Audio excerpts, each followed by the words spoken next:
में जरा मेरी बात सुन लें सर गौर से।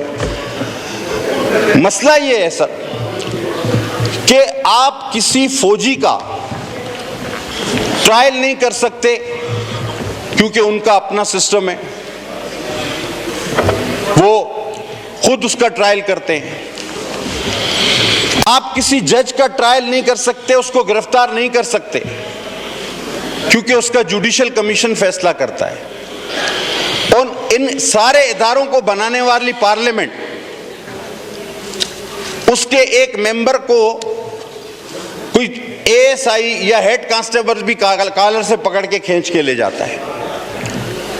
इस पार्लियामेंट ने अपनी बेतौकीरी की है कि जब मैं टूल प्लाजा पे जाता हूं तो वहां लिखा होता है कि जजेस, फौजी अफसरान, इनके लिए कोई टूल प्लाजा पे पैसे देने की जरूरत नहीं है। हां, मेंबरान पार्लियामेंट जरूर अदा करेंगे, ये बोर्ड लिखा हुआ है,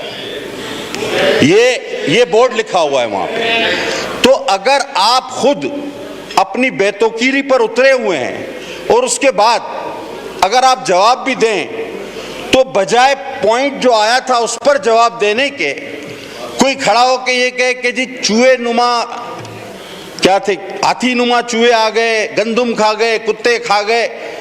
मेरे भाई, ये आए बाएं शाए करने से या बहस जीतने से ये मसले हल नहीं होंगे। चले सर, मैं इस बात पे खत्म करता हूं बात को कि सर मैं इस बात पे खत्म करता हूं कि सर इमरान खान साहब रात को बेस बदल कर पाकिस्तान की गलियों में घूमते हैं और देखते हैं कि कोई पाकिस्तानी कहीं खाना खाकर तो नहीं सोया है। उम्मीद पूरे सब भूखे सोए, ये तसल्ली। Thank you.